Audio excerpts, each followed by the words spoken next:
Good evening, folks. Kamari Ellis here. Welcome to the Finance Rebel Show. Today we got a special edition. I know it's Monday. It's not our normal Wealthy Wednesday show, but I wanted to do something special for you all. A lot of people have asked me, Kamari, I need you to help me with my credit. Figure out credit. Kamari doesn't really do credit. But guess what? I know some people that do, right? And I know some really dope people that do. Y'all met this young lady before. She is the money plug, Markia Brown. And y'all know I've only had about 2 people on to talk about credit because this industry is so rife and so rampant with scammers. And I never know who to trust, right? And I appreciate you all who rock with me day in and day out. So I only want to bring people who I rock with, who I trust, who I feel are ethical, have character, and aren't going to flim-flam you with some old nonsense. I'm going to give it to you straight so you can really get yourself together with this credit thing. Now, y'all all know, I will say cash is king till the cows come home, but credit is very important. And what I actually say is cash is king, but credit is a very powerful queen. And with both of them together, you can build an empire. So without further ado, let's bring on Miss Markia Brown. Oops. Hey, Markia, how you doing? What's up, Kamari? How you doing? All righty. So first question, do you agree with me? Do you agree that credit is king and queen is credit is king and queen is cash is king? And dang, I'm messing up my whole thing. Cash is king and credit is queen or powerful queen? Absolutely. The reason why I believe that is because, credit is something that's not often talked about, not often addressed. A lot of times when people teach personal finance, they don't even talk about credit or they tell people to stay away from it. So it reminds me of the queen because everybody talks about the king when they talk about chess, but nobody talks about how powerful the queen is and the things that the queen can do that the king just can't. The king can only move one space, any direction. The queen can do whatever she wants, low key. And that's how it is when you have good credit. You can have good cash flow, and that's cool. That'll get you far. But having good credit can get you so much farther. Well, and you remember, right? If we're talking about chess, and that's why I say that, because I played chess when I was a kid. Don't play it as much now. But the goal of chess is to protect the king. The goal in business is to protect your cash. And queen can be a great buffer for that. But you got to have some other business principles and wealth principles to go along with it. And with that, you can do some really powerful things. Mm-hmm. I definitely agree. All right. So today we wanted to talk about credit repair. Not your typical credit repair, but how to do it right. I love Markia because she's like me. She's a rebel. She's actually an honorary rebel because she don't give a fuck. I don't. I genuinely do not. Right. But she tells the truth. And so to me, that's the most important factor. So what everybody's telling you about all this sovereign citizen, caca, and everything else, she tells you, hey, it really doesn't matter, right? It's really a scam. She talks about the scammers. She talks about all the other so-called credit gurus that always get it wrong.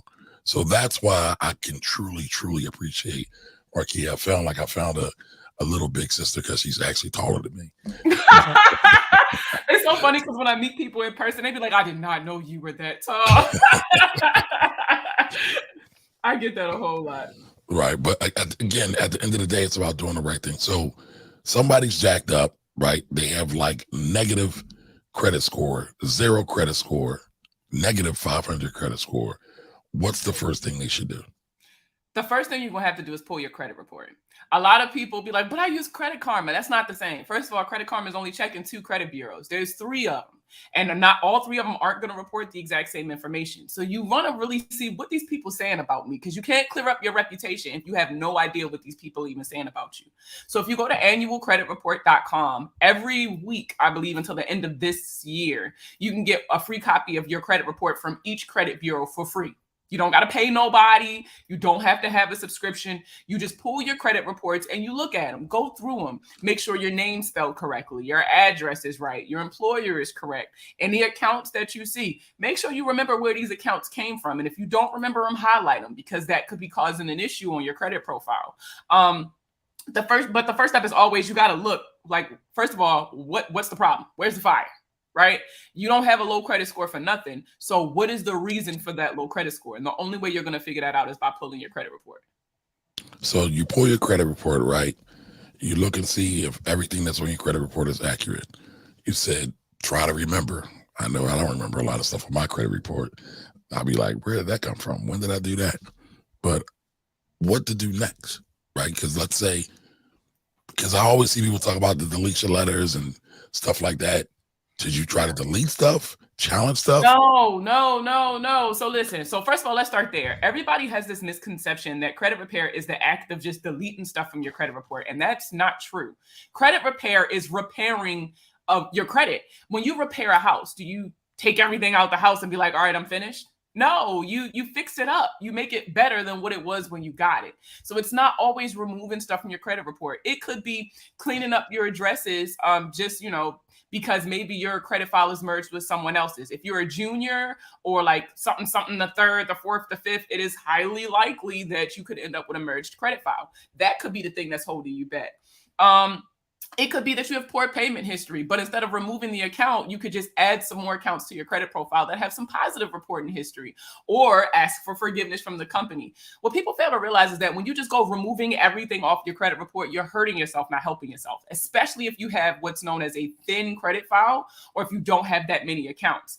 Now, your credit report is broken up into 5 sections, right? And these 5 sections determine your overall credit scores: your payment history, your credit utilization, or how much of your total available credit are you using, the length of credit history, the mix of accounts, and new account/increase. The length of credit history, I think, is the part that a lot of people forget, because it takes time to build credit. It takes at least 2 years to have what's considered a solid, stable foundation to build your credit on. And so if you don't have that many accounts, and then you're removing all of these accounts from your credit profiles if they never existed, you're messing with the length of credit history, which can in turn cost you points instead of giving you points. So after you pull your credit report and you're looking at everything and you've identified some inaccuracies, first things first, you need to figure out what it is you're even disputing, right? A lot of people, when I did a video on this, sending off the 609 letter right away, not understanding what section 609 is, what it applies to, who it affects, none of that. The point is, when you do these disputes, is that each dispute is unique to the account that you're disputing. You can't just send out blanket like letters and add nothing to it. They're going to be looking at you like, what are you talking about? So for example, let's say I have an account and the payment history is the issue. I'm not going to send a 609 letter out and I got late payments on the account. Instead, what I could do is send out a goodwill letter saying, hey, we have a good relationship. I recommend all my friends to you. I tell everybody in the hood about you when they sign up. Why don't you do me the solid and just forgive me for this late payment history? I just don't think it's an accurate view of my credit worthiness. Maybe your hours got cut at work. You got COVID. You was dealing with a loss in the family, anything. And you can appeal to their humanity. And they might tell you, yes. I personally got Capital One to tell me, yeah, military star for all my military people. They'll forgive you. Hold on. What did you just say? Goodwill letter? What the hell is that? I never heard none of these gurus talk about that. So a goodwill letter is a forgiveness letter, right? You're kind of appealing to the humanity in a company. You're saying, listen, we've been friends for a while, right? I always tell people that when you're establishing your credit, it's important that you understand that you are establishing relationships with these creditors. So you want to lean on that relationship to get a favorable outcome because they want your business. You're making them money. So if you got a late payment, let's say you got one late payment on this account. Matter of fact, I use myself as an example. In 2015, I had hit a rough patch, and I had a missed payment on my Capital One card. I had been doing so good with my credit, and it was this one late payment that would not go away. And the reason why I didn't get paid was because when I first joined the Army, you don't get paid for like 45 days. Obviously, that's greater than 30, right? So of course they're going to mark me down as late. It took me 4 months of sending the same letter off. And I mean, I was mailing it every month faithfully. And every month they would tell me, no, we're not doing it. No, we're not doing it. And then that final month, I got a phone call from customer service. And they was like, hey, Ms. Brown, can we talk to you for a second? And I was like, yes.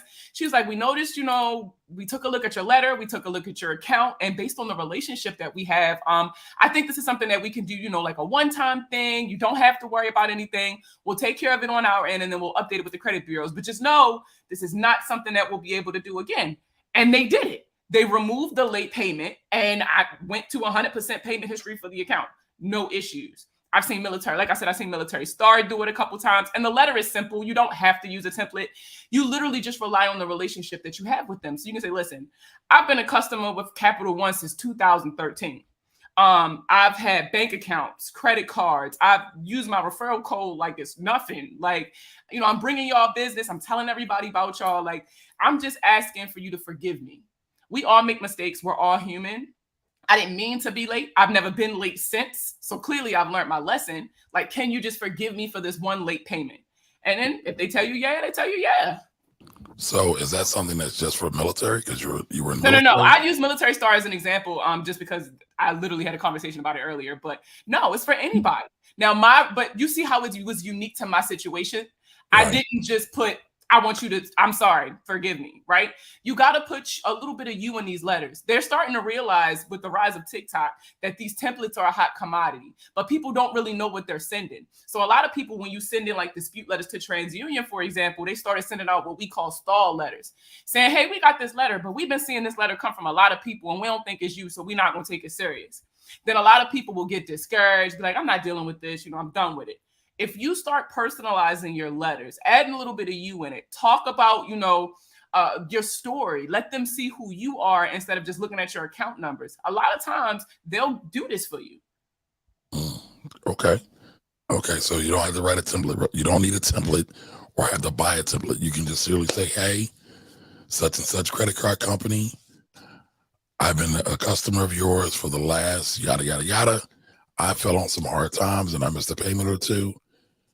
I've since now been able to generate more income, repair that, or bring up more income.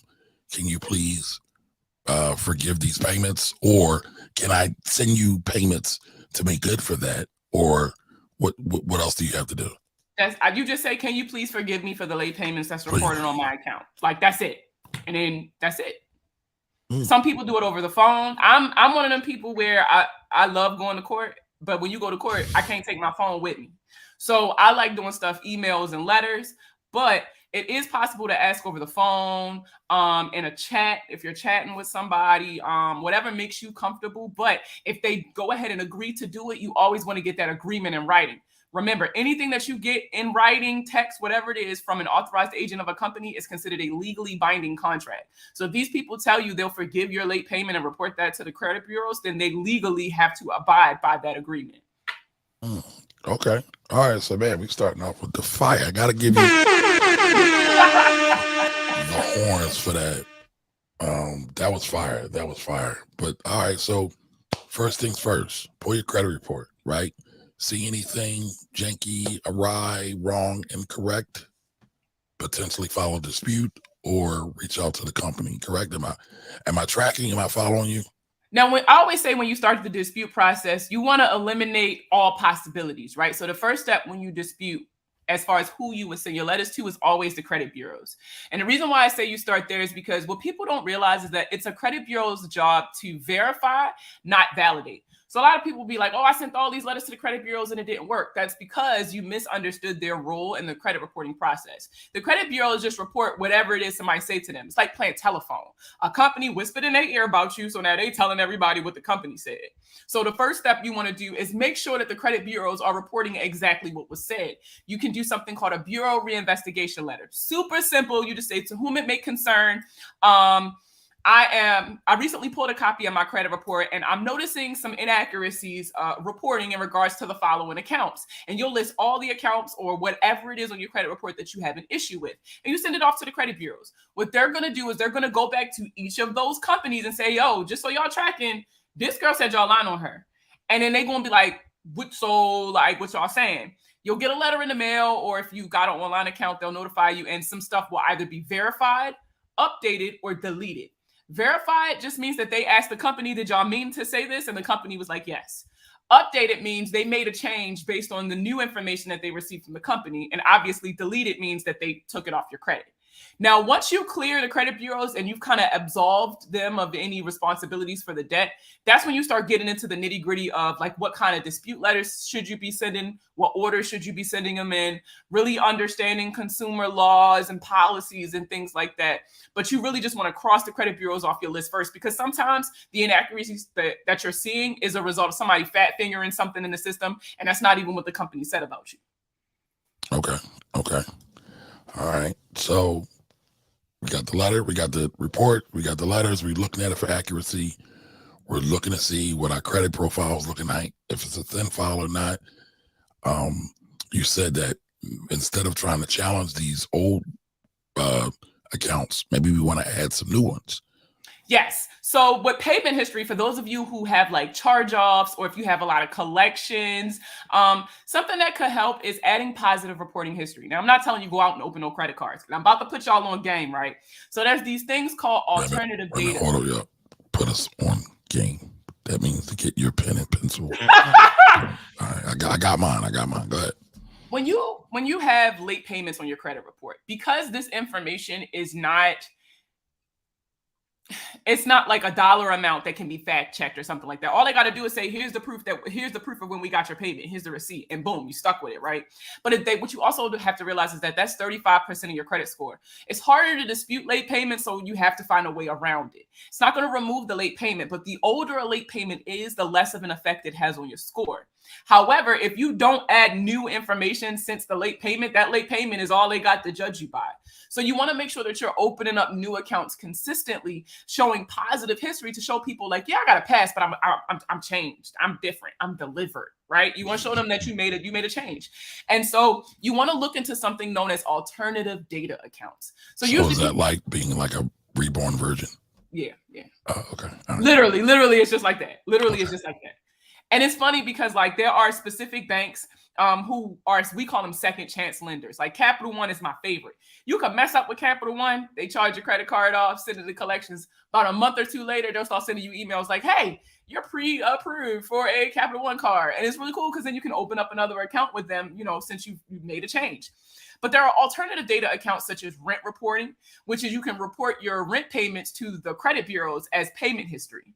And there's a company, now I've personally used BoomPay, but this company will go back as far as 2 years. So if you've struggled with on-time payments recently, you can go and add this account and it'll give you 2 years of on-time payment history, which could help you tremendously, especially those of you who are considering home buying. There's other accounts like Outro.io. I'm not sure if it's out on Android yet, but if you have the Apple, you can download the app. If not, you'll have to go on the website, outro.io. And it's actually a credit building app that Jay-Z invested into a while back, and it used to be called Perch, right? It's run by super dope, super smart guys, Michael Broughton, super young dude out of USC. What it does is they pay your subscriptions and then you pay them.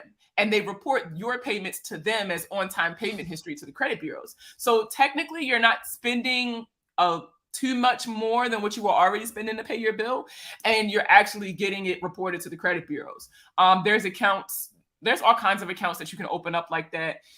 There's debit cards that you can get. And as you use the debit card, it'll report on-time payment history, like the Credit Sesame Cash card. Man, there's so many options out there with that don't require you to go into debt to build credit, right? And that's key. A lot of people mess up because they get all these credit cards and lines of credit trying to be fancy, trying to live this rich lifestyle because they think that's what's necessary to have good credit, but you don't have to do all that. You don't need 10, 20 credit cards. At a minimum, I would say 3 credit cards. At a maximum, if you are not using this credit card every month, you don't need it, right? And this is all just like basic stuff to keep your credit afloat, really. Okay. So you can use your, what do you call, alternative data reporting. Like I'm taking notes, y'all. And second chance lenders to help get you back on track. Yes. So let's say you have the lowest possible credit score ever. How long would it take you to get to 850? That's entirely reliant on the history that you already have. So, and I think that's another thing that a lot of people don't take into account because... And hold on. Let me just say this. I said 850 because 850 is the so-called highest credit score you can get. Yeah. That's always the goal too. Whenever I talk to people, they be like, I just want an 850. And I hate busting their bubble. But the sad reality is a lot of you will not see 850. A lot of you will never see 850. Never, ever. But it doesn't mean that you have bad credit just because you don't have 850. And I think that's the part that we need to disillusion ourselves with. But I want to be the best. When I talk to people about credit, I don't even like to talk about numbers. I hate talking about credit scores because y'all get so hung up on the number, not realizing that if you really cared about your credit, you will focus on the information that's reporting and not just the number. Because no matter what your credit score is, if you have certain things in your credit profile, that can get you disqualified for accounts right off the bat. For example, Chase got this rule called the 524 rule. If you open up more than 5 credit cards in 24 months, they will deny you for a credit card. Don't matter what your score is. Nobody Can you cares. say that one more time? 524 rule? If you open up more than 5 credit cards in 24 months, psych. Oh, wow. Inquiries. There are people who be like, oh, if you go car shopping and you go to all these places and they pull your credit, it's only going to hit your credit once. It's only going to affect your credit score one time. However, every single inquiry will be noted on your credit report. And when they pull your credit report and you apply for stuff and you're denied and you get your little adverse action letter in the mail, it'll tell you in the breakdown like too many inquiries in a short amount of time. Like it'll literally say that. Okay. Didn't know that. So 5 credit cards in 24 months by Chase. So if you're trying to go get the 6, automatic cut. Yep. Okay. And inquiries affect credit score only one time. Now, is that one time per month or is it? No, so if it's in the same industry. So let's say you go car shopping. You know, when you go to every car place, they'd be like, let me run your credit, Joe. I promise I can cut you a deal. And all of these car places get to pull in your credit, right? So let's say you go to 3 dealerships, they all run your credit 7 times. That's 21 inquiries that you got on your credit now. It only hit your score once. So it only affected your score one time. You probably lost like 5 to 7 points, right? However, when you pull your credit report and you look at your hard inquiries, you're going to see all 21 of those inquiries on there. And that's a red flag to lenders because why are you having to ask so many people for money? And so you can still be denied for things. So when people are saying like, I'm going to go apply for 5 different car loans and within a 72-hour period to do like Toro or something, that's not real or? No, I mean, it's not that it's not real, but it's just you're still going to have those inquiries. They're not wrong. It will only affect your credit score that one time. You're going to lose points that one time. But what they're not telling you is that no matter what your credit score is, if you have too many inquiries in a 12-month time period, you will be denied credit, period, because it looks shady. It makes you look risky. Okay. All right. What if you just don't like the bank or credit card company you're with and you just shopping around? That's frowned upon. That's cute. That's cute. With that. Do it all you want. Okay. All right. So pull credit report, challenge credit if you need to, ask for forgiveness, right? Then look at potentially getting, what do you call them, second chance lender credit cards. Anything else? I mean, people talk about secure credit cards, things like that. Is that a good idea? Yes, if you're rebuilding, there's no real difference between a secure and an unsecure outside of the fact that you'll have to put down a deposit for a secure credit card. And usually whatever you put down as a deposit is going to end up as your line of credit. So it's usually a smaller line of credit than with unsecured cards. But in reality, I always tell people, ask your credit score. Don't be applying for Amex if you got a 6 anything, because they're definitely going to tell you no, right? And don't be mad if you qualify for a card, but the balance, like the credit limit is low. They don't know you. They trying to feel the relationship out a little bit. They're not trying to be Facebook official just yet. Like, chill out. But people be just so focused on, what social media say is the standard and what had worked for this person that, to be honest, I don't even post results on my page from clients. It is ridiculously rare that I post results on my page for clients because then as soon as I post those results, they be like, I want you to do for me what you did for this person. I want their credit score. I want whatever you did for them, do it for me, and I better get the same result. Because people are so focused on everybody else and not their situation. But you know why that works, right? It's a scientific reason for why it works. Why? It's called social proof. So it's like, oh yeah, you could do it for somebody else, then you could do it for me. It's almost like when you're a little kid, right? A little kid got a toy, you ain't got nothing. You weren't even thinking about the toy, or you had your own toy. You see them come with something else. It's like, oh, that looks hot. I want that. I want your toy. Give me your toy. Mm-hmm. So, our brains are wired. They're already pre-wired, and corporations spend billions of dollars on this stuff every year. So some of the more savvy social media gurus who are marketing heavy will use some of these techniques to entice the audience to do business with them. Not my audience, but just the overall social media audience to do business with them. Because I know my audience is smart. They ain't going for nothing. Right. But what's so crazy? I read a book recently, and it's so crazy because I had never read it before now, which is wild. But I was reading Expert Secrets. And such a good book. Such a good book. Don't you pull it out. Don't you pull it out. I swear, every time I say I read a book, you pull it out. Don't you dare. I hope you can't find it. But anyway, y'all, let me tell you about this book because it's book fire. The book was saying that like there are people who hate their customers, right? People who like hate their clients. And if you hate your clients, you gotta think of clients like fish, right? And so if you hate the fish that you're catching, you have to change the bait.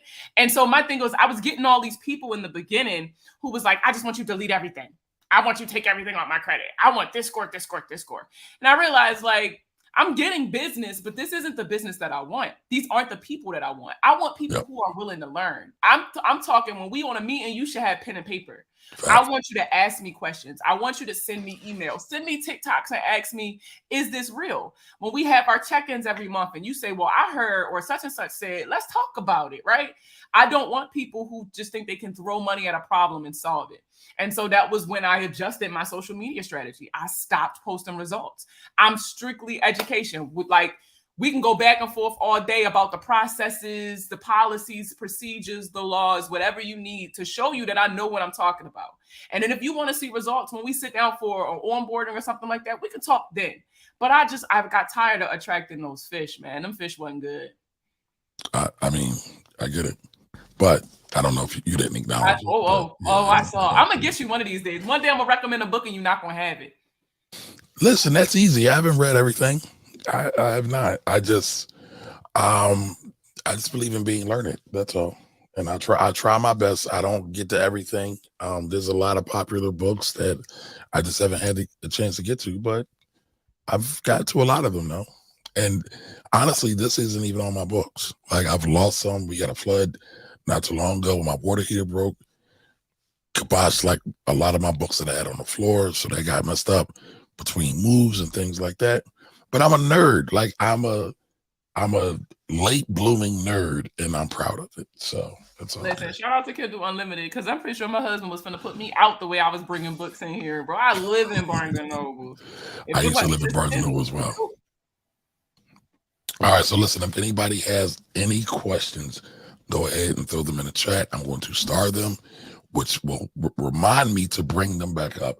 I've got about 3 questions pinned so far, but go ahead and throw them. Go ahead and throw them in the chat so I can keep track of them, and I will get back to them towards the end of the show. We won't be before you long, though, so we're going to be in and out with y'all today. But all right, so tell me this. I've seen a question, or not a question. I've seen someone say, is it better to get, when establishing credit or trying to repair new credit, is it better to get a card, I just said it, a collateralized card, money when you put money on it, a secured card, right? That's the problem when you read too much, you get too nerdy, right? But is it better to have a secured card, or is it better to have a secure loan? Well, that depends on what your credit profile needs. So remember the 5 categories: payment history, credit utilization, length of credit history, mix of accounts, inquiries, and new credit. So mix of accounts means they want to make sure that you're a well-balanced bill payer. They want to know that you pay all your bills, not just loans, not just credit cards. So you want to have a good mix of accounts. If you already have like 4 or 5 credit cards and no loans, I'm not about to tell you to get another credit card because now they don't know how you do with loans. They just know you real good at paying a credit card off. So then when you go to apply for your first loan, you might have like a high interest rate or something like that because they just don't know how you're going to do. But if you add that secure loan to that credit profile instead of that credit card, it could really help kind of balance everything out. But it's like I said, it's really dependent on what your credit profile needs. That's why I'm real big on don't just be out here blind following advice. Break down your credit profile and see what works for you. What do you need? Not what did they do to get that result. Okay. So when people talk about this, right, the credit profile, 2 credit cards, mortgage statement, I hear them say revolving lines of credit, mortgage, car payment. What's like the ideal mix? I'm so glad you asked that. That's my favorite thing. So, all right, a good credit, like the average good credit profile has at least 3 credit cards, at least 1 short-term loan, which is a loan that you would pay back within 24 months or so. And usually for that, if you don't already have one, I suggest companies like Self. Self is an amazing company. I've had an account with them, Jesus, since like 2014, 2015. And what Self is you select how much of a loan you want, and for how long you want to pay it off, up to 2 years. And then you pay in it. And then once you pay it off, they give you all your money back. So like you low-key pay into a savings account. And then once you pay off the loan, you get all the money back. And along the way, they report those payments that you made to them as on-time payment history to the credit bureaus. So it's like a win-win. It reports as a loan, but you got money for a savings account. That's usually how I teach like high schoolers, college students, kids over 18, how to start their emergency savings account. That's typically how we do it. We set it for $1,000. We'll set a time limit based on, how much money they're making. And that'll be their first personal loan line of credit, right, on their credit report. You want to have one long-term loan. However, it's an asterisk next to that because I'm not about to tell you go out here and get a mortgage, right? But a long-term loan is any loan that takes longer than 3 years to pay off. So this is typically your mortgage. This is your student loans, your car loans, anything that takes you more than 3 years to pay off. I'm not about to say if you don't have it, go get you one, right? So if you don't have a long-term loan, adding another short-term loan is not a bad idea, but also obviously do what you can handle, right? So if you don't have one thing, double up on another. So let's say if you don't have it in you to get a long-term loan, start rent reporting, right? Because that's 2 years worth of on-time payment history, number one, if you've been living on your own for the last 2 years at least. And they even cover people who live in the dorms, if you live in military housing, all of that. So definitely look into rent reporting. Well, how does that work? Like rent reporting? So it depends on which company you use. So for example, I love BoomPay. BoomPay uses Plaid to monitor my bank account. And every time they see the amount from my rent come out, they report it as on-time payment history. Okay. So as long as how do they know it's going to rent though? They don't. Okay. So for all my parents, y'all, they don't. Go to Office Depot, print you off one of them rental agreements, right, for your kids. Say, I'm going to transfer X amount of dollars into your account by this date. That's their rent payments. Now you're building your child's credit profile. And hopefully y'all make them transfer it into a savings account or something. I don't know. I'm not telling you how to raise your kids, but just saying that's something parents can do to help their kids build credit. Okay. Now, real quick, I want y'all to remember this. It's only entertainment. All right. This show is for educational and entertainment purposes only. Nothing here is legal, tax, or investment advice. So whatever you decide to do, you got to do on your own. It's your life. I love saying that, but that's just me. That's my caveat right there. That's just me. Absolutely. Absolutely. So all of these things, credit profile, is there anything else people should be thinking about when building up their credit profile? And well, you know what, real quick, give it to me again. You said 3 credit cards. 3 credit cards, 1 short-term loan, 1 long-term loan. 1 short-term loan. Come on, I don't think as fast as you talk. Getting old. All right. So that's it. That's the goal. That's like the perfect mix. That's the secret sauce. A good credit profile. And you just got to maintain it. A lot of people, y'all see the social media gurus that have the 10 stacks of the 20, the 25 credit cards. They got millions of dollars of a credit limit. And for what? A lot of these cards, what a lot of you don't realize is when you got these credit cards and you're not using them every month, they see that. And after a while, they're going to get tired of seeing that, close your account out. And guess what that's going to do? Bring your credit score down. You don't need all that stuff. All you need is the basics. Like I said earlier, if you have so many credit cards that you're not using them every month, get rid of them. Get rid of all the ones that's not serving a purpose. Stop applying for credit cards because you saw it was so easy in your credit building Facebook group. Stop adding lines of credit just because you heard that they report to all 3 credit bureaus. If you don't need this stuff, stop adding it to your credit profile. Then it won't be so hard to maintain it. Gotcha. All right, so real quick, y'all, I want to pay some bills, and then we're going to come back and start answering questions and get into some more how to repair your credit. All right, we'll be right back. It's tax time and you're anxious. I get it. Are you staring at your tax paperwork and your books, wondering to yourself, how are you going to get all this together? Hi, I'm Kamari Ellis. I'm a tax accountant with over 20 years of experience. I'm also an enrolled agent, which means I'm licensed with the IRS to help taxpayers handle their tax issues and their taxes and maximize their tax returns. If you want to have your returns done legally, correctly, and ethically, just hit me up.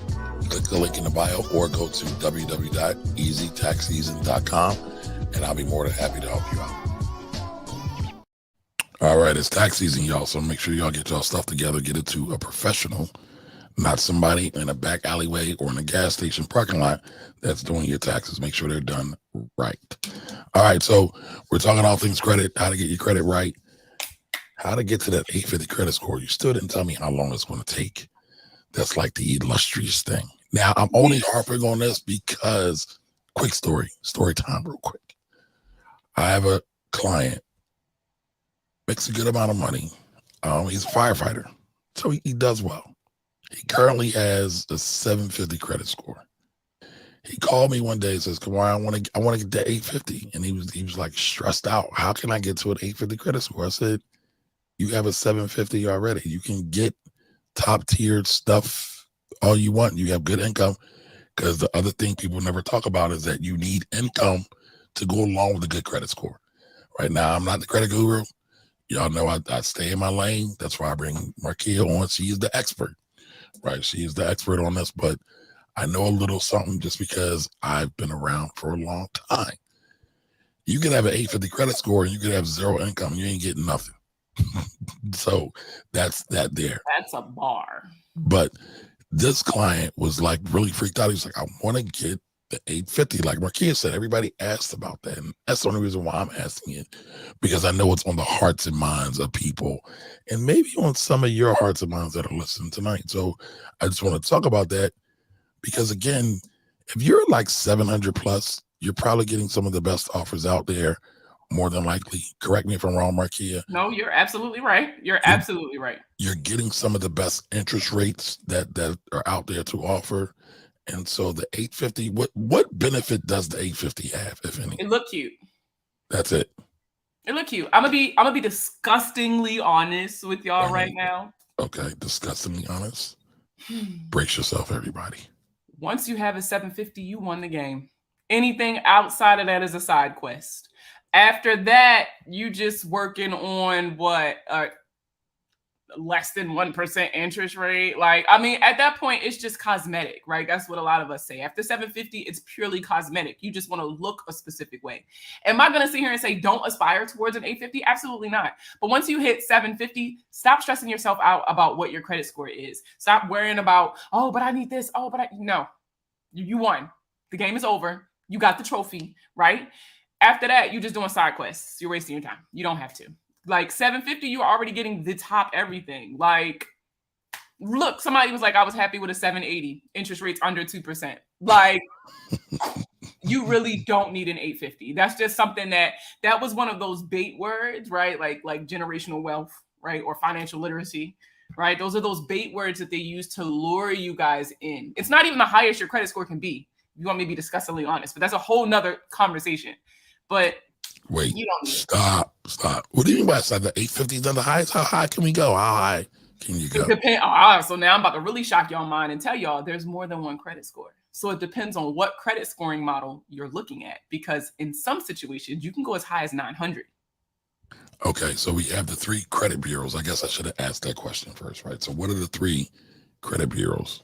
Experian, Equifax, and TransUnion. But fun fact, they are not the 3 credit bureaus. They're just the most popular of the credit bureaus or consumer reporting agencies. There's actually a bunch of consumer reporting agencies that they get their information from to give out to everybody else, like LexisNexis, what's the LCI, So these are the secondary data. A lot of people call them like data aggregators or third-party reporting agencies. There's a lot of names for them, but they're all considered consumer reporting agencies. I actually have a full list of all of the 2022 consumer reporting agencies on my website for free. You still got to like check out like you bought it, but if you go to themoneyplug.co and go to my shop, you can download the contact list for each consumer reporting agency. And it gives you everything from email if it's available, website if they have one, and phone numbers, as well as what information they keep. So it's broken up by background, people who do background checks, people who do rent reporting, that sort of thing. All right, so it's themoneyplug.co. And you visit my online shop. I need that. somebody's going to ask me. I get a lot of people that ask me to do credit repair and suggest I do credit repair because tax and credit repair are so closely linked Yes, Lord. in the Black community. In other communities, not so much. But in our community, credit and taxes go hand in hand. Mhm. What's going on? What's going on? All right, my internet's acting funky right now. It's acting like a funky girlfriend that got cheated on. So yeah. But I have you up on the screen. You're fine, and this isn't working. But all right, while I look for that, let's get to some of these folks because we always got to talk to the family. All right, about that wallet is in the building. What up, Anthony? Says good evening to you, good sir. All right, appreciate you here. Everybody go follow About That Wallet's YouTube page. Simsaya, salute the Finance Rebel and chat family. Salutes to you as well. Thank you, thank you, thank you. Akira saying good evening. Akira, I saw that credit score. How you doing? You know what I mean? Help a brother out. Help a brother out. Hey, Evelyn, how you doing, family? All right, Evelyn is co-signing. She says that is correct. All right, so she said, this is good. I never heard of a goodwill letter. All right, so listen, I always try to bring y'all good, relevant, and useful stuff, not just pretty, glitzy, and fancy stuff. Like I joke with my wife a lot of times, right? I said, you always trying to be cute and your ass is cold, right? We want to strive to be functional first and warm, right? So I try to keep y'all warm, keep it functional, things that we can use. But I know the ladies always want to be cute. I get it. I get it. Santa Crush, welcome, welcome, welcome. All right. So Akira says I was able to do Amex, Discover, and Capital One. All right, cool. Didn't use a letter, just asked over the phone. All right.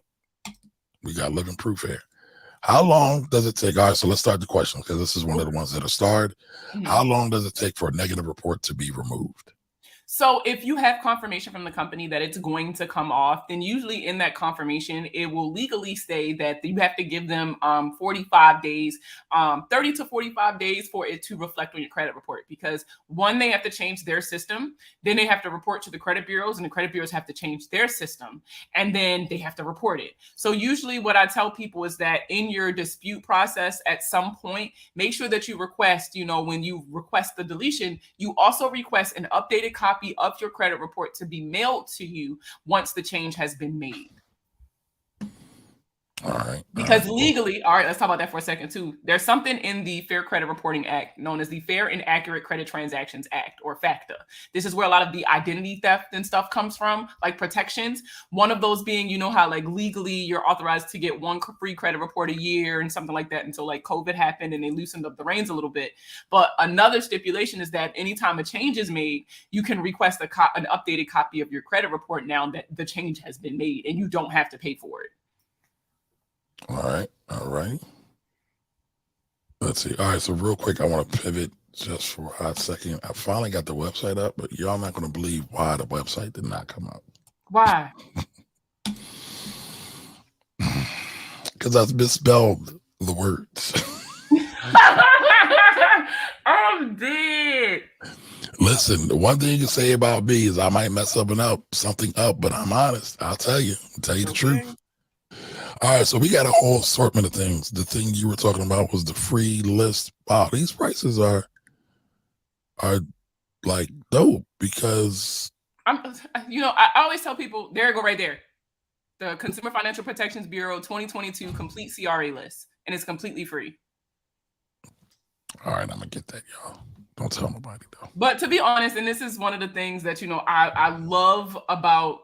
And I guess this goes back to money, right? So like when I got into this, it wasn't to be a millionaire or no crazy stuff like that. Like I was one of those people who couldn't afford the kits and the specialists and all that stuff. And so I always told myself once I got that information, I'm not about to beat you over the head for it. Clearly you struggling. Why would I charge you an arm and a leg and you about to send out the information yourself anyway?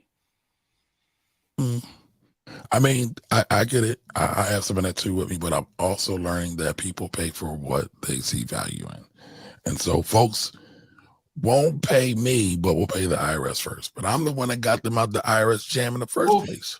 You know, show me some love. Since I've started pivoting to like, I do a lot of like corporate work now. I love that I'm able to lean heavier on the corporation so that the little people don't have to pay as much, right?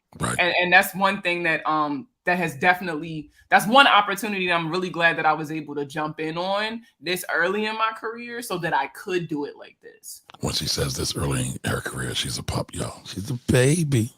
Oh, I'll be 30 next month. She'll be 30 next month. She's the same age as my son. So it's definitely dope. It's definitely dope. But I'm going to download this and just put it up here. Again, for anybody that wants it, right? It's the FPB's 2022. The Consumer Financial Protection Bureau.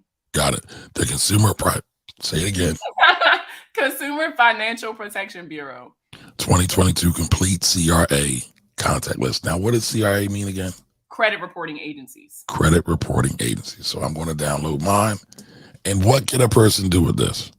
So, okay, it depends on your situation, right? I keep telling y'all that when it comes to credit, you just get excited. I did. I love it. I tried to hide it. Listen, I genuinely love talking about this. Like, it's so exciting because it's all situational, right? So let's say you somebody and you're trying to get an apartment and you keep getting denied. And they said like, well, we check in your rent reporting and it's saying you got an eviction, but you don't see it on Experian, Equifax, or TransUnion. So what you could do is if you download this list, it gives you the contact information for all of the rent reporting companies, the companies who produce a tenant screening report. And so you can request free copies because all of these consumer reporting agencies fall under FACTA, or the Fair and Accurate Credit Transactions Act. So legally, every single one of these consumer reporting agencies owe you one free report a year.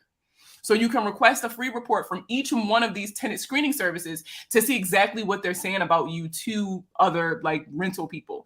And so if it's inaccurate, or if you got an argument, you can dispute it, just like you would do with Experian, Equifax, or TransUnion. All right, cool. Real quick, everybody, if you know anybody that's looking to get their credit repaired or trying to fix their blemished credit, make sure you share this with them, right? We are always here to serve the people, right? Especially the Black community. I'm working on making wealth Black again. So just keep that in your work. Oh, I like that. All right, so just going back to this again, if you need to look at it, right? You know where to contact, you know who to look for. All right. Make sure y'all download that. I'm going to put this link in the comments section, and I will also put it in the description on the YouTube channel. And hey, by the way, don't forget about the podcast on the Apple Podcast Store, right? So look up the Finance Rebel on the Apple Podcast Store. You can find everything there. And do me a favor while you're there. Leave a rating, a like, and a review. Please do me that favor. If you love me, if you really love me. I haven't done it. Oh. I'm okay. I'm gonna be real with y'all. I'm not a reviewer. I'm one of those people that like don't review stuff until I have a bad experience, and then I want to tell everybody. Like I hate to admit it, but so that's why some of the folks put those credit reports out there, because they know people don't usually review, so they got to use something to hype them up.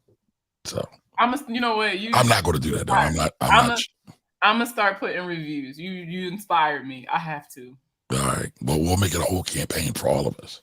So it's like a whole team of Avengers, that Black Wealth Avengers. Y'all know I rode with the Black Wealth Project and many others.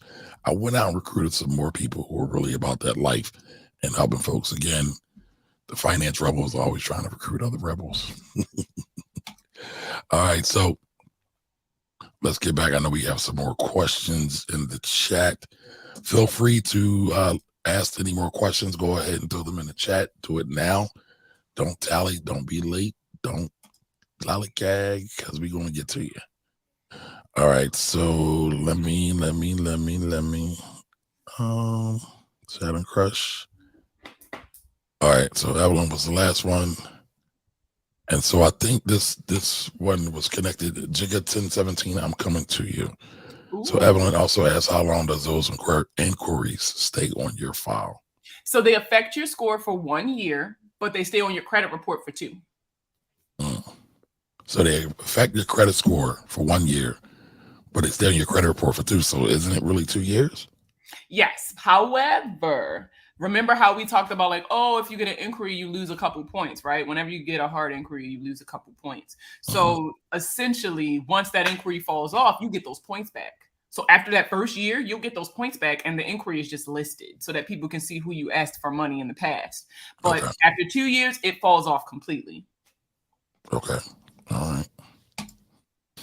Dickinson 17 says, Markia, how can I remove a medical collection to the ER when I was on Medicare and Medicaid at the same time?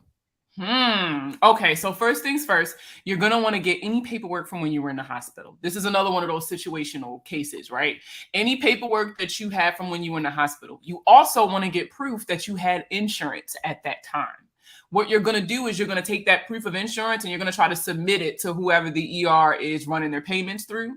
If they say it's too late or they can't take it, then because you're on Medicare and Medicaid, somebody at social services should be able to work that out for you. Like, you shouldn't even be dealing with that. They should be kind of fighting that fight for you. And if you don't get anywhere, go talk to patient advocacy. They usually can kind of help you out.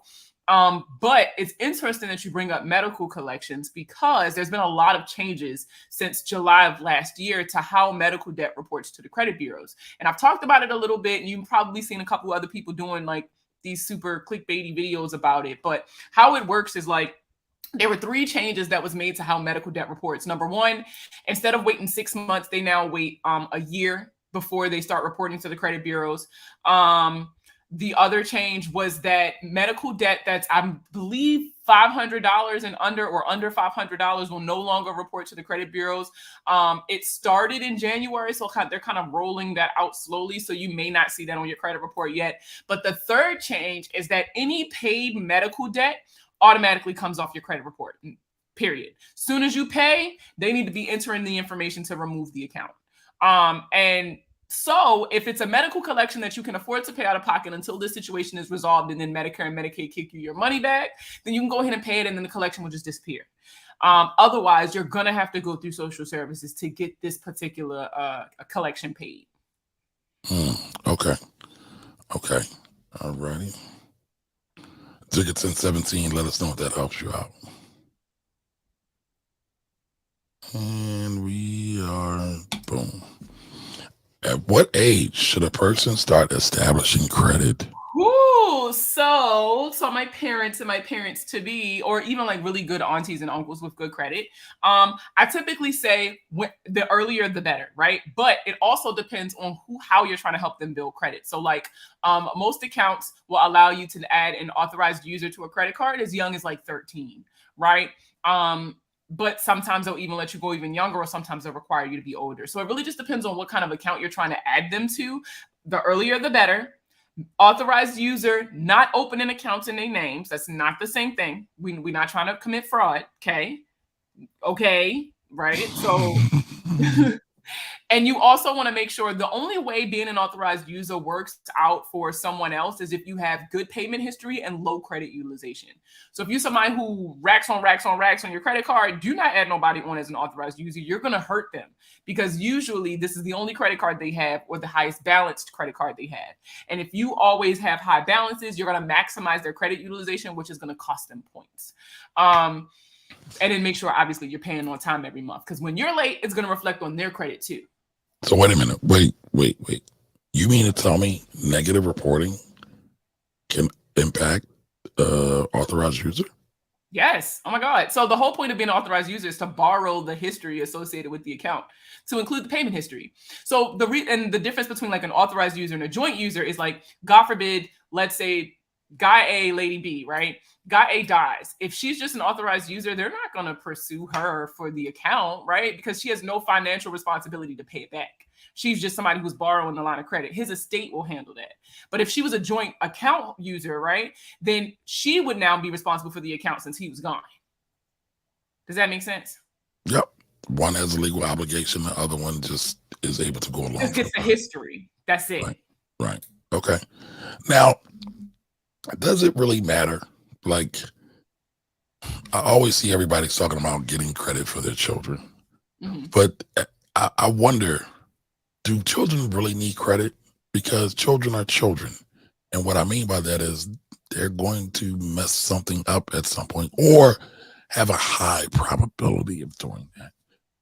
Why even expose them to this temptation? Because credit card companies historically, their whole marketing strategy was to go to college campuses, give out free pizza and soda and gift cards and blenders and all kind of fancy trinkets to get kids on the credit cards who don't have high discipline, who don't have a lot of money management history, and they jam up their credit. So does it really, I mean, are your kids really that much smarter than all the other kids whose brains aren't developed, who are still having hormonal imbalances? I mean, is that really a wise thing? Just asking for a friend. Y'all gonna hate me for this, but you know how, like, so I'm a parent. For those of you who don't know, I got 5 kids, all ages, all sizes, right?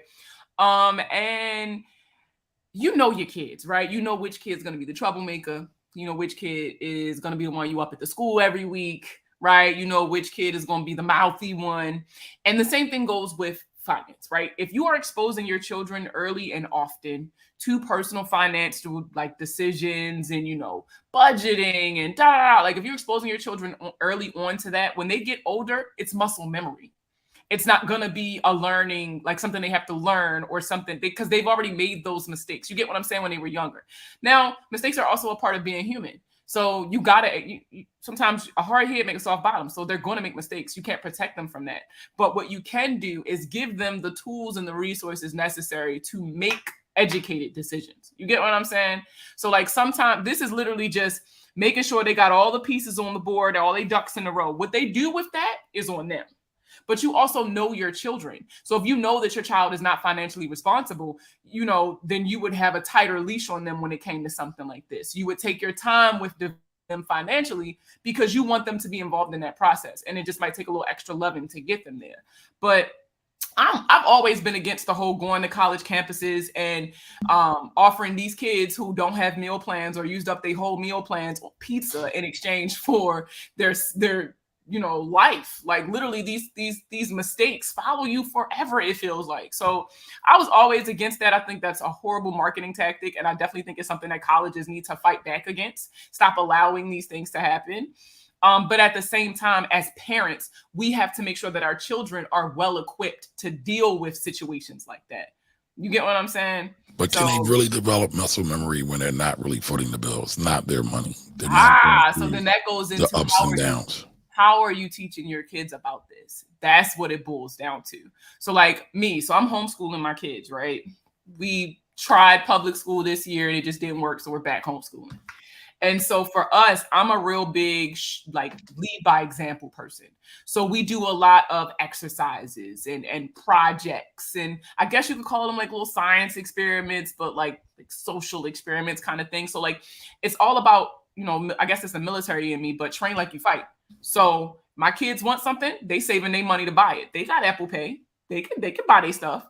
I'm teaching them how to pay things, what bills are, why your bills look like this, how to price check stuff between like Amazon, Walmart, and Target, like little stuff like that.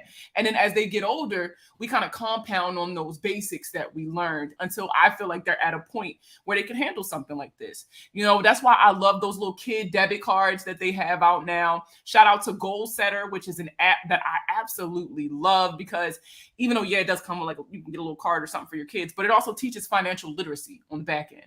Right? They teach kids how to manage this money that they now have access to. They're teaching kids what's an APR, what's an APY, what's saving exactly, what's a high yield savings account, what's a traditional savings account, like little stuff like that. And then you just kind of compound on that as they get older. But I mean, you're a parent with older kids, so you know it doesn't matter how much you prepare your kids, they're gonna do what they want to do. At the end of the day, they want to do. But as a parent, you just got to make sure that they have all the tools and resources necessary to make an educated decision. Okay. All right. I do want to throw this in there real quick. Right. So I'm looking up stats while Markia is talking. And just for people to make informed decisions, right? Just want to throw this out there. Just real quick. So let's look at this, right? So this is the Federal Reserve Bank of New York. If anyone's not familiar with the Federal Reserve Bank of New York, the most important Federal Reserve is the Bank of New York. There's like 13 banks all in total, Fact check me on that because my memory is a little rusty. But all of those banks handle the banking in each one of the regions. Like there's a Federal Reserve Bank of Philadelphia. We handle most of the Federal Reserve or most of the banking transactions that happen in the Pennsylvania or Delaware Valley area. You have one in New York, St. Louis, Miami, so forth and so on. But New York, since New York is the money center, the economic center of the world, definitely of the United States, they tend to put out a lot of things. So in this report they put out, this is Q4 of 2022, household debt rises to 16.9 trillion with a T. Credit card passes pre-pandemic high. So that means credit card levels have come down a little bit from the pre-pandemic high, and it's still out there, right? So there's a lot of things combined in this number, mortgages and car loans and a lot of stuff, but credit card balances, let's say, increased by 61 billion to reach 986 billion. So total credit card debt for United States citizens is 986 trillion. Let's not play around with the extra 14 billion. Let's just call it a smooth T. Is $1 trillion in credit card debt out there. I say credit card companies and banks know the secret sauce to get people to spend, and they know what the weak point is. Can I be honest with you? Yes, of course. I don't blame the banks for this one. I blame social media. Social media got people thinking they could do money flips with pulling cash off credit cards. It's got them thinking they gotta have this card, they gotta have this outfit, they gotta have this chain, they gotta. And then there's nobody around to tell them that they don't gotta. So then they spending all this money, like, oh, I'll make it back out, this manifesting culture, right? So like these younger borrowers, like, it's gonna come back to me, right? So they just spending, and nobody's there to rein it in. So yes, that's true. But what I will say is this has been a thing before social media has taken the storm. This is human history at play. Social media is human history at play, but it's just a reflection of what it is, right? People talk about all the get money schemes. We've always had get money quick people, right? Why do you think we had the cocaine era? Because people wanted to get money fast. It's just a product of human nature, especially of human nature, people who have been oppressed and what's the word I'm looking for? Oppressed and exploited historically. So it's happened a lot in Black communities, right? But, again, I say, don't bet against the house, right? And so we're betting, and again, I'm not anti-credit cards, folks. I know a lot of y'all love to say that because it's easy conversation. Because a lot of times we just want to get through the conversation and be lazy intellectually, but you don't want to really think about what I'm talking about. You got to be really, really disciplined to have credit because it will F your life up. That's all I'm going to say on this. That's what frustrates me about some personal finance creators because, especially being in the space more, especially now that I'm an AFC candidate. And I'm scrolling through everybody's What is AFC? Come on, an accredited financial counselor candidate. Okay, and you know what? Why? Can I cut you? Can I cut you real quick? Because you dropped two things that I wanted you to explain: APR and your percentage rate, APY and your percentage yield. I even have to look this up because it's a slight difference. I just did a video on it. Where is it? Well, I just did a video on APRs, and my video for APYs come out. I'll go follow me on TikTok. It's on TikTok, but it's on Instagram too. Okay. Oh, is it already out? Yep. So the APR video came out today, and then the APY video comes out tomorrow, and then Wednesday there's a video comparing the two. Oh, look at you being a content machine. I know, right? Jeez. It's so exciting because most of my content is reactionary. So this was really cool to kind of plan out. Okay. All right. I'm jealous. So chat, listen, look, you know how they always say, like, when you do guest interviews and stuff, you got to have a call to action. Follow me on TikTok if you want the answer to that question. But I'm going to pull it up right now. We're going to pull your Instagram right now. You're going to get at it because we're going to follow her on Instagram and TikTok because you said you want to get your Insta numbers up. I did. So, yeah, so I'm not going to let you forget that. All right, so what we got here? All right, I got it. Give me 1 second just to switch over. One day, y'all, I'm gonna have my own studio, my own producers and engineers to do all this stuff. So I ain't got to do it no more. But until then, we gonna work with it. All right, so this is the one of her in the middle. Oops. Your money properly. Period. What's up, everybody? It's Markia, aka the Money Plug, aka your credit specialist, favorite credit specialist. And I have a question. Without checking, 2 seconds, what is the APR for all your credit cards? Can't answer? That's a problem. There's even a few of you who have no idea what an APR is. So let's start there. APR stands for annual percentage rate, or the interest rate associated with your credit card.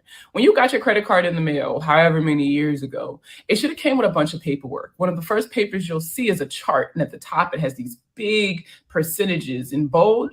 That's your interest rate for your credit card. Now, some of you may have something known as a variable APR, which means that at times your interest rate can change.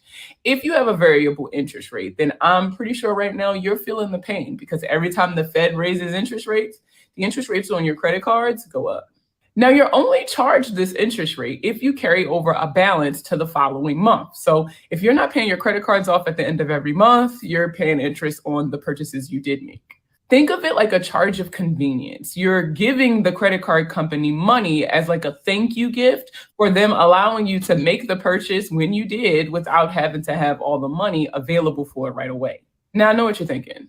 Not them charging me money for spending money. But to be honest, credit card companies are businesses and they need to make money somehow. By charging interest on balances that you guys carry over, they're able to turn a profit while also providing you the convenience of being able to pay for the things that you want when you want without having to have all the money available right away. For those of you with credit card debt, knowing your APR is extremely important, because if you pay down the balances with the highest APRs first, you'll save yourself thousands of dollars over time. So now that you know how important APRs are, let me ask you now, what's your APR on your credit card? If you can't, I got like a tax professional when I folded my arms like that. Yes, you did. Yes, you did. Like I was proud of that arm fold, man. I was, yes, you did. You killed that. All right, so y'all got an APR and your percentage rate. So, all right, now I'm gonna give y'all a T right quick, right? So APY is when we start talking about money that you guys saved. So the APR is based on money that you've spent, right? So interest based on purchases that you made on a line of credit or credit card.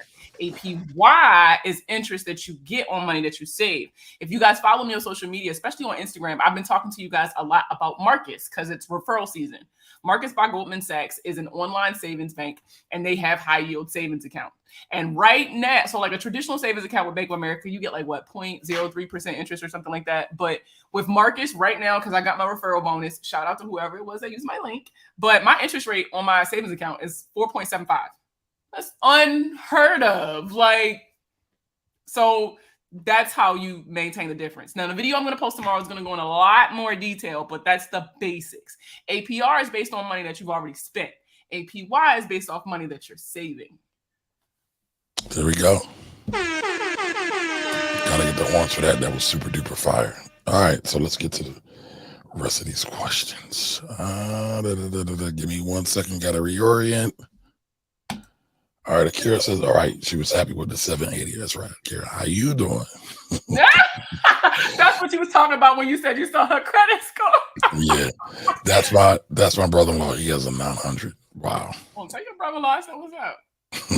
Pull up. All right, Kirk Shara, I hope I said your name right. Forgive me if I didn't. Charge it to my head, not my heart. I have a thing about names because all my life when I was a kid, people will say my name wrong.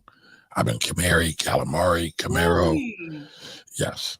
So, yes, I was one of those first, revolutionary babies that came out, not the first, but in that first wave. Mm-hmm. All y'all youngins have quote unquote weird names, black names, and y'all are accepted for it. So, I paid the cost. But all right, says new to the channel, great content. Absolutely. Thank you so much. Get the horns for you. I need to have a new subscriber sound. Ooh. Working on that.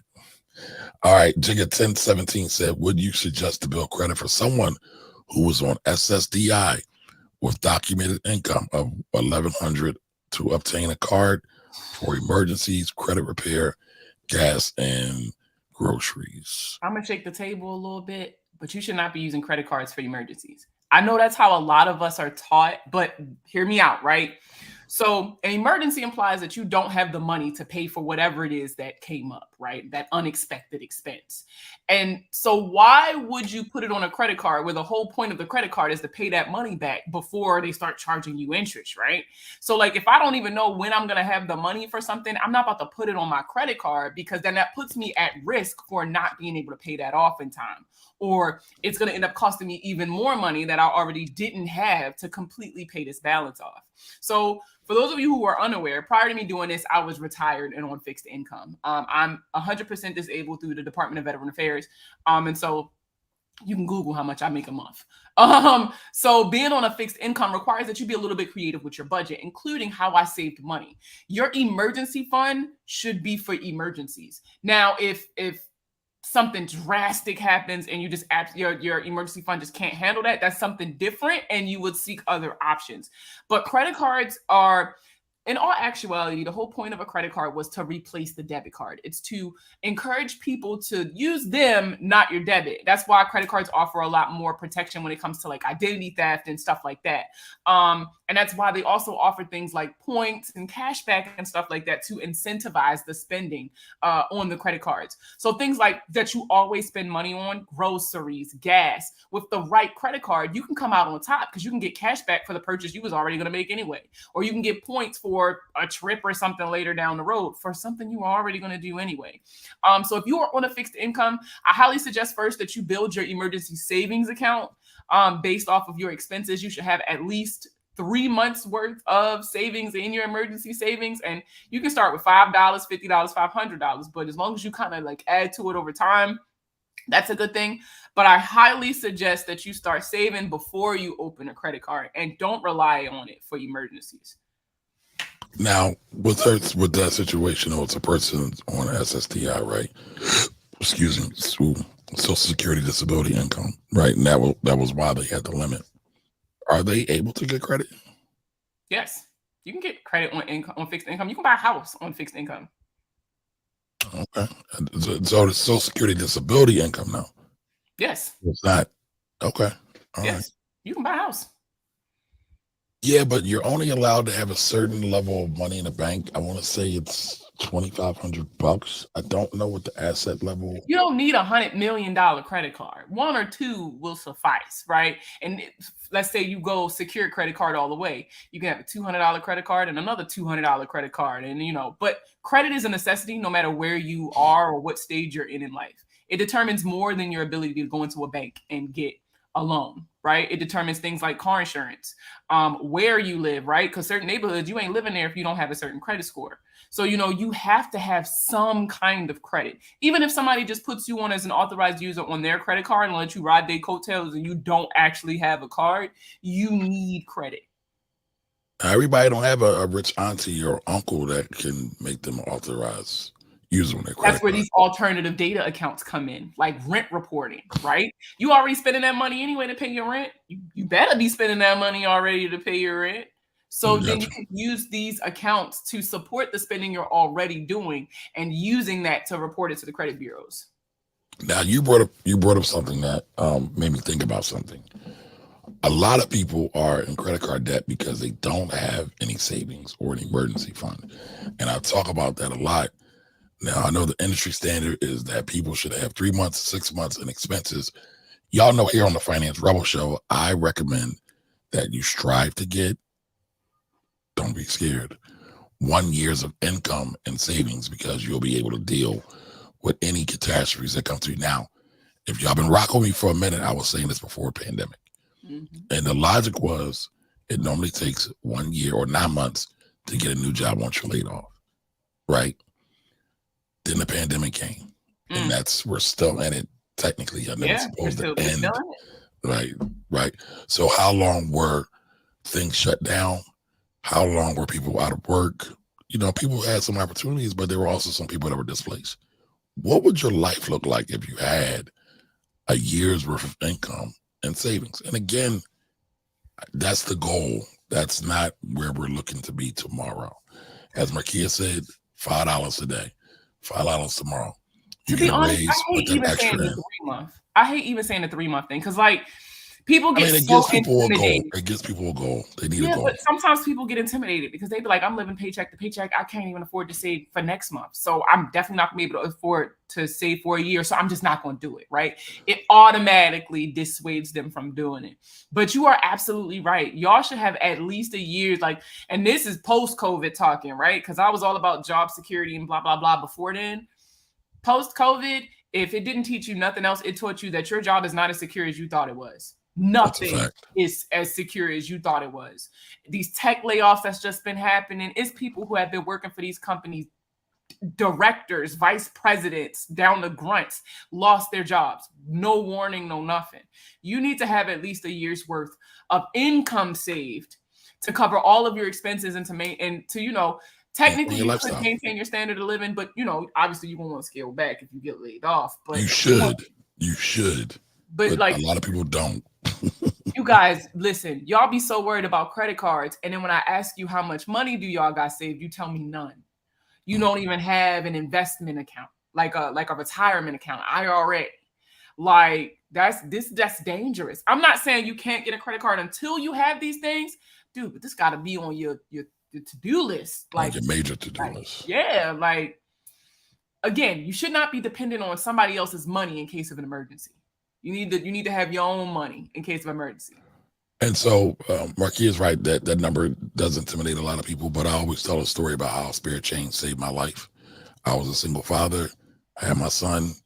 We needed some stuff. I ain't had nothing. I had a jar, one of those gallon water jars, 5-gallon water jars. I will put dollars and change in it. I know many of us don't have change anymore because we use so much plastic, but I took dollars and change and put up there. I had amassed several thousands of dollars and I didn't even know it. So it was kind of out of sight, out of mind. I built a habit and it came up. Now, one way that you can kind of replace that is doing roundups. Acorn does that. When they see you spent 50 cents at a store, they'll say, all right, give me that other 50 cents. We're going to throw that in savings. Guess who else just did that? Cash App, right? So I set up a Cash App savings account and I'm doing roundups because I use my Cash App card. It's kind of like my personal card. And I get roundups there and I set some savings goals for myself. Matter of fact, I might do a savings challenge. Let me know if y'all want to do a savings challenge. Put savings challenge, put savings in the chat if you want to do a savings challenge, because I've been thinking about it. Me and my friends did one this year. I didn't do one with my followers this year, but I'm doing one with my friends, and we're doing it a little different. We can do one together. Yeah, so like we did it. So like I did not set an amount, right? Because we all make varying amounts, right? Mm-hmm. So my deal was just put something in the savings account by the end of the month. I don't care if it's $1. I don't care if it's $5. You have to put something in your savings account by the end of the month. That's how I'll say that, just to get us in the habit of making that transfer every month, right? Making sure that we put that money to the side. And then my goal for this year is I want to save $20,000. That's my goal for this year.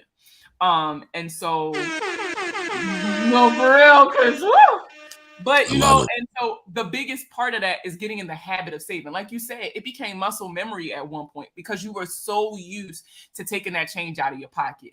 I want to get used to saving money like that. Right. I want to get used to when I have a surplus at the end of the month, don't go spend it. Don't go treat yourself, right? Put it in your savings, right? So, man, I'm trying. That's me dipping my toe in the savings challenge pool, seeing if I can do it. 20 stacks. I'm with it. All right. So I know we got a couple more questions. Sorry about the little rant about the savings, but listen, you got to look at things, look at the root cause of things, not just the symptom of it. You got sick. Why did you get sick? Was your immune system compromised? Why was it compromised? Right? You got to start asking these questions and go deeper. All right. So Evelyn asked, how about soft inquiries? Oh, that's one of them times where I'm gonna be honest with y'all. Y'all know too much and it be causing y'all to stress out. Like I always say, like I get why the government don't tell us everything because we unnecessarily stress ourselves out. When it comes to soft inquiries, nobody can see that but you. Nobody. Nobody. A soft inquiry is when a company kind of take a peek at your credit profile, right? This is usually in the form of like if you get a lot of pre-approvals in the mail, like, oh, you've been pre-selected or pre-approved for this account, blah blah. They've usually done a soft inquiry to kind of see, and what they could see matched what their current consumers are doing or have on their credit report. So they assume that if everything else pans out, we'll give you an account. That's pretty much what a pre-approval is. And so a lot of times, especially Victoria's Secret, for those of y'all with like a Victoria's Secret card or a secret, like what's another company that do? No, Victoria's Secret is just notorious. They constantly monitor your credit. Credit wise, if you guys have Capital One, you'll also see credit wise on soft inquiries. But that's just them keeping an eye on your credit. Because what a lot of people don't understand is that when you get a credit card or a line of credit, they are continuously monitoring your credit. You ain't win yet, because if your credit score drops at any point in time or drops significantly enough, they will reduce your credit limit to protect their investment, to keep you from spending too much and to kind of hedge their losses, right?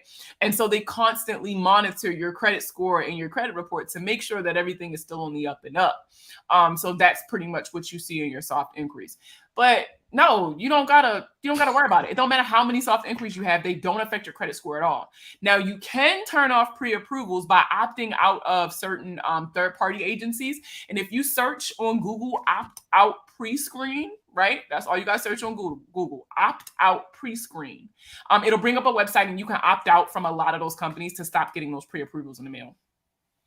Well, yeah, I don't want the pre-approvals just because I'm trying to get all the mail. The junk mail is for real. I'm at that stage in my life where, listen, it's cold outside and my knees ain't good. I got informed delivery so that I don't gotta go outside and check the mail unless I know it's something important. I know that's right. All right, so we got to the question about soft inquiries. Let's look at this real quick. So this is optoutprescreen.com. Again, optoutprescreen.com. We'll also put this in the description as well for the podcast. And it will, you know what? I'll throw it in the comments too for those who are here live. So, all right, y'all getting $1 million worth of game, really $1 billion worth of game. I don't want to steal nobody's title, but y'all should be able to use this information and elevate yourselves immediately. Now, do me a favor. Y'all been here. Y'all been rocking with me. Share this out with someone who needs help getting their credit together. All right, who needs help? They're looking to get that 850 credit score so they can learn the real deal about credit scores. Do me a favor, share this out. Make sure you like this video. All right, we've had up to 20 people in here at one time. I know you all cycle in and out as you got things going on. Make sure you like the video. That triggers the algorithms to say, hey, people like this, right? Because every day I'm battling algorithms. And if y'all don't know, all these algos have facial recognition, and they typically don't fare well for people with my level of melanin in my skin. So help a brother out. All right, so cool. Let's get to the rest of these comments. All righty. All right, so back ladies here, good evening to you as well. Welcome. All right, Jiggerton17 says, yes, it did help. All right, cool. Says thank you 3 times. All right, Summer Willow's here. Summer, did I read your? I think I read your post before. Summer says she loves you. By the way, thank did you see that? I think did I skip over that? Let's skip over that. All right, I love how she explains. I'm in. Thanks for bringing her to us. So this is actually. It's like our third, I want to say. Right, she might be. Well, I don't know. She might be the most, but you got Courtney, the Ivy investor, my homegirl lawyer, and by the hood team, Jimmy and Corey, that have been on here a lot. But Anthony's been on once or twice. Tiffany's been on. Tiffany Money Tiffany. Tiffany Grant's been on twice. So we get a nice little roster, y'all. All right. All right, Jiggerton17 says, I appreciate the both of you. Great information from the both of you. All right, thank you as well. Appreciate you also. All right, so Evelyn says, oh, wow, thank you. And yes, I do. How can I stop them? We got opt out pre-screen, yeah. Opt out pre-screen. All right, that's what we rocking with. Opt out pre-screen. Everybody check that out. All right, so we've been here with y'all for a minute. I told you I won't be before you long, so we're going to get out of here. Unsame can go. What's up, brother? Used car dealers will dart your credit with up to 7 different banks. If you don't learn nothing else from me, learn this. Get a pre-approval before you go to a car dealership. And I'm not just saying that as a credit specialist. For those of you who don't know, I was in the military for a little bit. And the military pay you pennies. So I had to get a part-time job. Shout out to CarMax out Ellicott City. And if you know, you know. But I used to sell cars while I was on active duty. I used to sell cars at the CarMax in Ellicott City, Maryland. What? Yes. You were a used car salesperson? Yes, I was. Yes, I was. With but now you do all ethical stuff, so you're not the snake oil used car salesperson. And it's crazy because we used to get paid to get people to let us run their credit. Like it was an incentive for us to ask. Yep, up at Fort Meade. That's where I was stationed at. I'm from Baltimore, but I was stationed at Fort Meade for a little bit. And yeah, we got paid. I think it was like an extra $15 or something like that at the time to run people credit. So even if they came in with a pre-approval, we'd be like, oh, we could probably beat that. Let me run your credit right quick, right? It was an incentive for us to do so. So that's why they try to force that on y'all. Go to these dealerships with a pre-approval. Know what your buying power is before you set foot in that dealership, because they will get you every time, and you always pay the price on the back end. Always. That's a gem right there. That's a gem.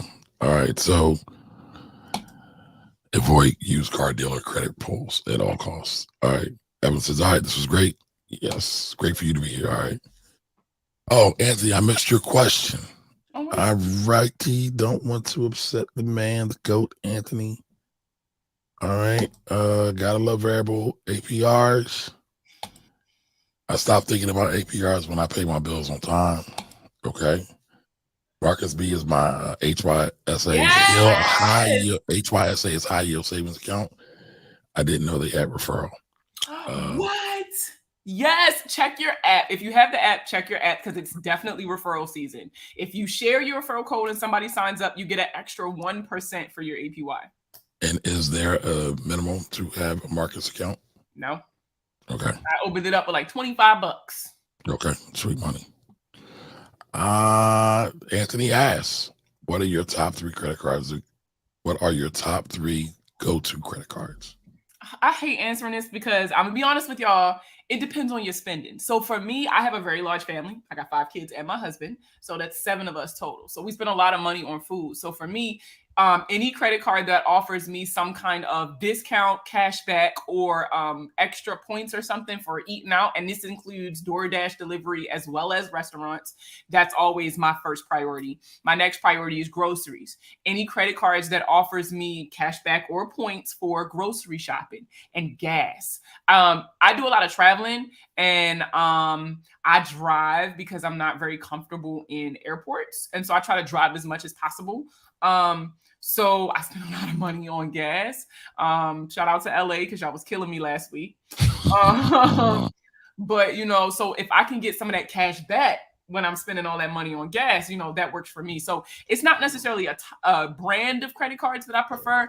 For me, it's all about, your credit cards are supposed to support the spending you're already doing, not encourage you to spend more. So any credit cards that I look at have to be in support of the categories that I'm spending the most money in, so that I can maximize the benefit in these credit cards.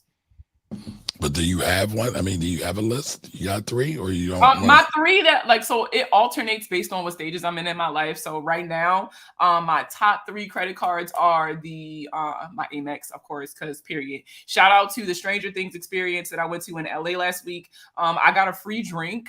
And I got VIP for having an Amex card. So that was pretty cool. That was my first time experiencing the Amex experience. So that was really cool, low key.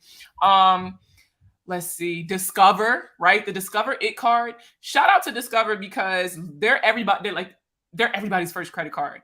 And then you don't really hear about them no more, but they are consistent, right? They're stable. They don't offer you a whole lot, but they don't take a whole lot neither, if you want me to be honest. It's my low maintenance credit card that I can always rely on. My old, everybody has a favorite. It's my old reliable. And then my last one would be any Capital One card.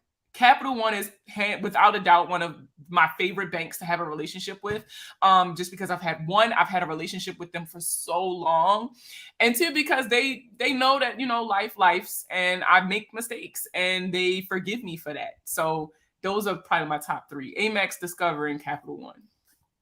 All right, boom. Now, normally, y'all, I don't even want people to say stuff because they ain't paying none of us no sponsorship fees, no advertising fees. But Anthony asked, so I wanted to be a good guest. So that was just for you, Anthony. Not for real. So if y'all heard me and y'all like what I said about y'all, run me a check. I look cute on the commercial. Run us a check. Period. Because if we're a package deal, you can't have one without the other one. Just so y'all track it. Because my daughter about to go to college. Oh my God. Listen, I'm at that stage with my kids, but I don't know if they're gonna be alive to make it to college, boy. I got girls.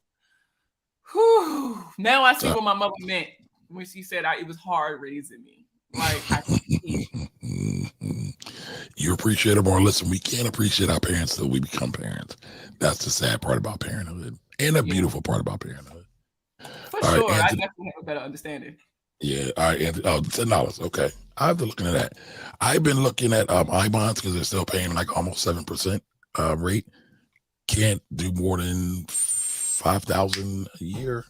I got to double check that number. I need to go back and look, but still a great thing. So that's what I've been using for savings. And you can invest in $25 increments, 7% government guarantee. Yes. So, all right. So, all right, I got your question. The savings challenge. That's what that was for. What's that? Did they put savings in the chat? The saving comment. You was like, drop saving in the comments if you want to do a saving challenge. So we got two. Now we got to do it. Okay. All right. Evelyn says you're on fire. Markia's always on fire. All right, we got it, Anthony. Yep. No, all right. Period. I know. Oh, okay. So Anthony says we're here. That was a savings challenge. I got you. And Evelyn says her too. Okay. All right. I need to figure out some kind of prize for it though, so we can get it popping. Me and you, Markia. Anthony, if you want in, let me know. Yeah. The more the merrier. The more the merrier. Listen, I'm saving for Super Bowl 58. Where y'all at with it? You think let me show you something. It's so funny. So like for me, all of my accounts have like an assigned purpose, right? As like I have to put a purpose on it in order for me to like save properly. It's like a mind thing. So I had opened up 2 new Marcus accounts, and yo, what that say right there, young? Oh, you can't see it, young blood. That say where it's at. You just gotta hold it still for a minute so it can autofocus. Super Bowl 58. I'm going, and I know. You know what? I already started saving. Actually, that's dope, right? Because I think that's really, really dope because your money should have an assignment, and if that's what you want to do, save for it. Don't make it an impulse decision. Like a couple buddies of mine was like, I think I want to go to Super Bowl, and we're in Philly and they're in Arizona, so they put on a card and they went out. I mean, they make money. They can do it. That's cute. But listen, it's more than cute. It's dope. No, it's for dope. Real. But for me, I'm very I have a mental illness, and I'm also very impulsive. Like I'm very much live in the moment. But for me, when I do it like this, it allows me to think on the decision. And for the Super Bowl, I got a whole year to consider this. Is this really what I want to spend my money on? Is it really worth it for me? Do I have the discipline to continue saving? So for me, it's a mental thing. When it comes to those big purchases, I have to do it like this to make sure, one, that I still want it, right? That's how I evaluate my needs from my wants. And am I going to die if I don't get it? If something pops up before that, that I deem more valuable, am I going to be distraught once the money's gone, kind of thing? So it's a mental game for me because, I always tell people personal finance is a journey. It's not a destination, right? Right. It's a constant battle. And when you have things like ADHD or ADD, or for example, I have complex PTSD. So it's like, for me, routine is the key to my life right now. And so being in the routine of saving for these big purchases prevents me from being extremely impulsive, and prevents me from falling into those old money habits of like emotional spending and stuff like that. Got you. I mean, that's dope, right?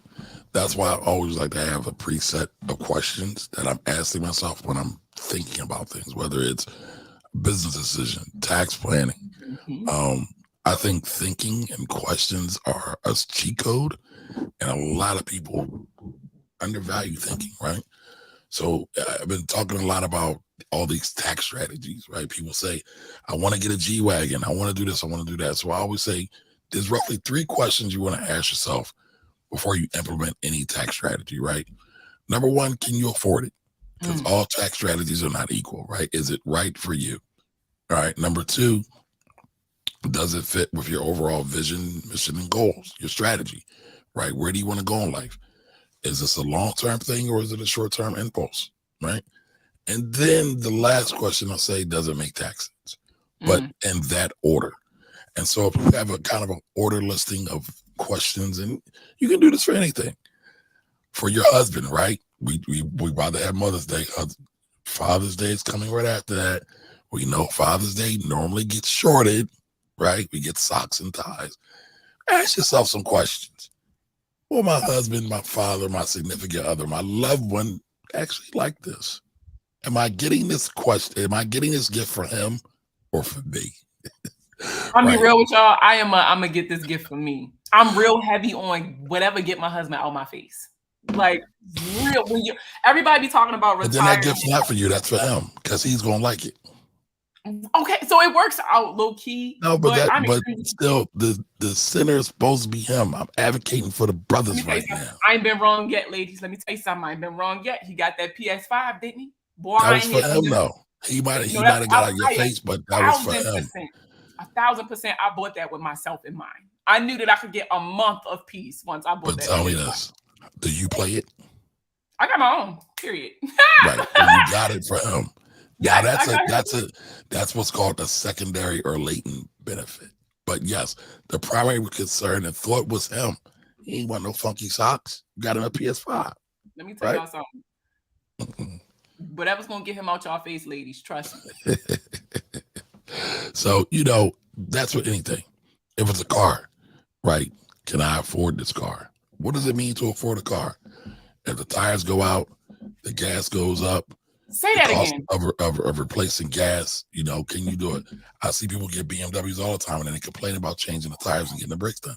Well, you knew this was going to be, or you should have known, this was going to be an expense going forward. But people only think about the total cost of the car. They be like, oh, the stickers say this. They don't think about the oil changes, the tire rotations. How much does tires cost? Because I got a Durango, and let me tell you, I never felt the pressure of having to buy expensive ass tires until I got my truck. Now, I want to check you on something. That's the price of the car. Oh, I cost. The cost of the car are all those, right. That's all the thing. People don't think about cost. They know the price of everything, but the cost of nothing. So don't get caught up in that. That's some old school OG stuff. That's not mine. I can't take it. I can't claim it. But real rap, if you see, I have a client who wants to get a Mustang. You see gas costs. You got kids. What's your lady gonna think when it's just you and you're out by yourself? What's the real cost of a thing? And costs are tangible and intangible. Now, I might be getting a little too esoteric for some of y'all right now, but just think about the cost of a thing, not just the price of a thing. Now, Markia, we're going to wrap it up because I've had you here almost an hour and 40 minutes. You are definitely the longest. My husband just texted me and said I'm laughing too hard. Who said that? Yes. Who said that? My husband just texted me like, "Oh, you laughing too hard." Like, shut up. You having too much fun. He is not playing. Yeah. Anthony said that Father's Day always gets shafted. Yes. You're lying. That's so true. Listen, the most amount of money is spent on Mother's Day, not Father's Day. Father's Day is like number 8 or something on the list. You let your man get him a PS5. I'm telling you, ladies, best investment in my marriage I ever made. If he games, if he doesn't, figure out what he really wants, what will really make him happy, and then get him that and save for it. Don't put it on your credit cards. So, all right, that's your husband saying, wrap it up. Are you? That's G-Tech time, and I don't want no problem. I don't want no problems. So, Markia, I truly, truly appreciate you. I know the audience appreciates you. Where can people find you at? I'm everywhere y'all at, baby. You can find me on Instagram and Twitter at THEE Money Plug. I'm also on YouTube at THEE Money Plug, or you can search Markia, aka The Money Plug, or Markia The Money Plug Brown. I'm on Facebook at Markia B, aka The Money Plug. I am on TikTok at themoneyplug.co, which is also my website. And you can always email me any questions or anything that you guys got at Markia B, the letter B as in boy, at themoneyplug.co, not .com, .co. All right. Thank you, Markia. You are a treasure, and I truly, truly appreciate you. Until the next time, everybody, y'all know we'll be back on Wednesday. Every Wednesday, we do Wealthy Wednesdays for the Financial Rebel Show. Do me a favor. Go and like the podcast, right? On Apple Podcasts, just look up the Finance Rebel Show. Leave me a rating, like, a comment, help a brother out so we can win this war against dumb money decisions. All right, y'all. Until next time, keep wealth black. I'll see y'all soon. Bye-bye.